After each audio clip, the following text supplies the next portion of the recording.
But this is my point. Every single thing that we do here is being racialized, and that's what's wrong. That's what's wrong. Instead of treating people like Americans, all as Americans. But he was complaining that... Well, as the candidates wrap up their campaigns, the so-called ground game goes on. It could be pivotal with states like Florida and Nevada up for grabs. Mobilizing Latino voters is obviously a big part of the effort. And as we've been talking about, early voting numbers already tell some of the story there. Our CNN Politics executive editor, Mark Preston, joins us now with that. So you got new data that sheds light on it. What have you found in the numbers? Well, Anderson, lots of numbers here, so the panel's got to pay close attention right now so they can argue afterwards.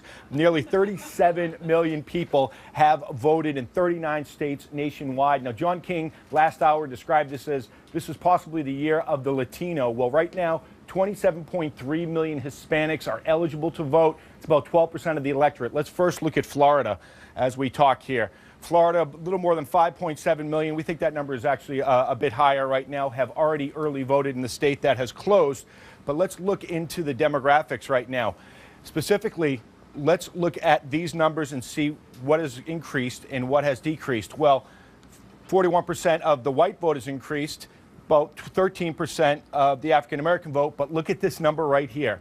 Since 2008, plus 103%, 103% increase from 2008 to 2016 in actual ballots that have been cast by Hispanics in the state of Florida. Let's go to the state of North Carolina. There you're talking about 2.5, maybe 2.6 million people had cast their early votes. Well, look at this right here. As you can see, there is an increase in the Hispanic vote and the white vote. We saw a drop-off in the African-American vote in regards to ballots being dropped off. When we look at those percentages right now, about 24% more for the white vote, negative 5% in the African-American participation in the early vote in North Carolina, a troubling sign for Democrats. But this is a good sign right here. About 85% increase when it came to actual votes from 2012 to 2016, or I should say ballots that had been put through by Hispanic voters. Now, we should note that Barack Obama barely lost North Carolina in 2012, and of course, they're fighting for it right now, Republicans and Democrats in 2016, Anderson. I want you to listen, Mark, to what the Nevada Republican Party chair said at a Trump rally last night. Last night in Clark County, they kept a poll open till 10 o'clock at night so a certain group could vote. It wasn't in an area transition. The polls are supposed to close at 7. This was kept open till 10. Yeah, you feel free right now? So I talked to Kellyanne Conway about this in our last hour. What is he talking about there? Well, he's talking in Clark County now. He's talking about a polling location right outside of Las Vegas that was held open late because people were actually in line and they couldn't vote. In fact, on Friday alone, Clark County saw an increase, Anderson, of 57,000 people actually cast ballots. That's the highest ever for Clark County. Let's just dig a little bit into the Nevada numbers. About 7.7 million people cast, or 770,000 people cast early ballots in the state of Nevada. But if we dig in a little bit and look at statewide, that's a bit of an increase now from we saw about 9% across the state. But Clark County right here, this is an important number. That was an 8% increase. Now, what's interesting about Clark County right now, we should note it is 30% Hispanic. Hispanics, of course, tend to vote Democrat. In fact, in the state of Nevada alone, Barack Obama won 70% of the Hispanic vote, Anderson.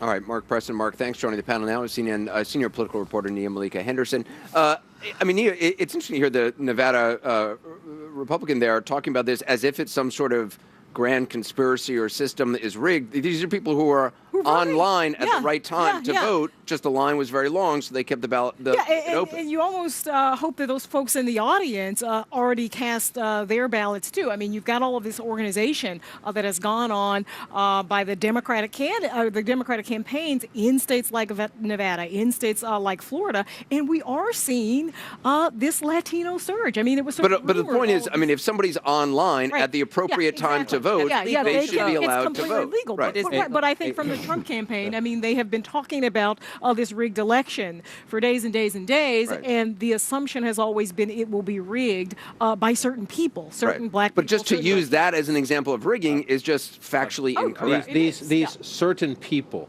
we could call them fellow Americans. We could call them our neighbors. We could call them voters. Thank you. We should call them. And look, there are going to be neighborhoods in the United States. There will be precincts in the United States on Tuesday night where that is a Trump precinct. That is an overwhelmingly Trump area.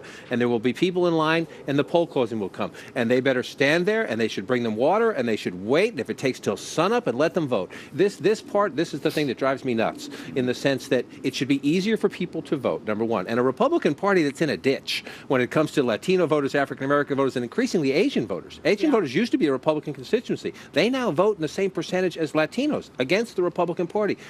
The chairman, I'm sorry. I hope he just was having a bad night. These certain people are voters. They're Americans, and when people talk like this, and then the Latinos vote overwhelmingly for the other guys, you wonder why is this happening? Well, guess why it's happening. It's been the story of the Trump campaign, right? I mean, this kind of rhetoric, this kind of otherizing of certain groups. But there's a real danger. danger. Can I make an observation, Anderson? I went back and I reread the autopsy report that was commissioned in the aftermath of the Romney loss, and it was published in 2013. And there's a line that stands out. If Hispanic Americans perceive that a GOP nominee does not want them in the country, they won't pay attention to the next sentence. Yep. It's a lesson I don't think But has I been think we're gleaned. reading a bit too much into this by saying this was a knock at Hispanic voters. Look, he was merely noting this poll stayed open here at other locations had closed. I Exactly. agree with you. If you're in line I'm at talking the about the appropriate nominee, time, you should not stay the open. chairman. And by the way, we've also got to point out Democrats are playing the same sort of game when they say Republican attorneys general across the nation are trying to suppress the vote. Both campaigns are on edge. This is a But crucial time. It is I'm just the making the event. observation that Donald Trump, to me, Trump repeated never, what the chairman said and said it was rigged. never read the autopsy report. Van, or Paul? The Democrats are decrying efforts to suppress the vote. The Republicans are encouraging them. That's not the same, Kayleigh. They're both talking about voter suppression. Voter ID. One is for it, the other's against Fighting it. voter ID is voter suppression. Exactly. Well, no. Well, hold on a second. One of the things I don't think we have talked enough about is that there is a ferocious fight in the courts right now.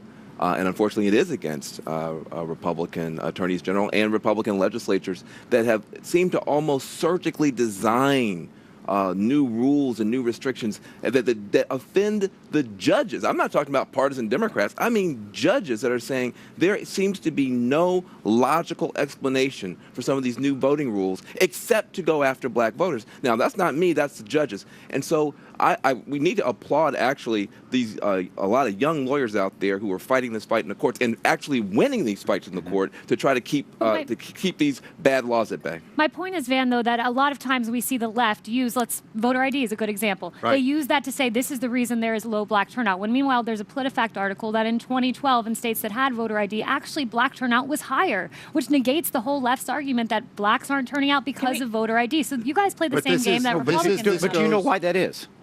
Do I know why? Why there's black high turnout was up despite that? Because we we fought organized back. around it. We Yeah, we use that. fought back. We use that as a rallying Yeah, point to in tell fact, let me people tell you don't something. let them And take away your right to vote. There are But you heroes see- from Don't credit. you I'm see- going to Not all the credit to time. One at a suppress. time. I'm going to let you finish, but there are heroes from 2012, Right. like Ben Jealous and others who we don't talk about anymore, who say once they saw those bad bills, went out there and put an extra 1 million black voters in the voting booths just to say, you're not going to stop us. But that does not mean that it wasn't intention. Right. The intention wasn't to stop Can us. we talk about? But this, Go ahead. but this goes to the point that I've been trying to make all year, and where we have disagreed, is that the Democratic Party's political formula from its founding is to separate people by race, and then use that as the racial fuel to push their agenda. That's what this is all about. That's what we're missing I think it's entirely. about justice. I mean, why are we? I think why it's are we- about equal opportunity to vote. I think it's about Which a is struggle. colorless. Well, hey, listen, it should be, and I wish you would let your party know that because they keep designing these laws that even judges say are just designed to suppress the black vote. What does certain groups mean, in your opinion, Jeffrey? When the Nevada GOP I mean, chair- I have no idea what he was saying, but if he's trying to use this as a racial thing, of course I'd condemn that. But what I'm suggesting to you is the fact that he could mean union members, for all I know. He could mean 1,000 different things. I honestly don't know. But this is my point. Every single thing that we do here is being racialized, and that's what's wrong. That's what's wrong. Instead of treating people like Americans, all but as here's- Americans. But he was complaining that here- people who were in line on time were getting allowed to vote. whatever you call them, whatever word you use, the people were in line on. There's no evidence that the people were not there by the time they were supposed to be there. They're being allowed If that's to the vote. case, yeah, I agree. We got to take another break. Just at Donald Trump's 5-state sprint today included Michigan and Minnesota. What does his late push in traditionally blue states say about his strategy? We'll look at that ahead. Thank you, everybody.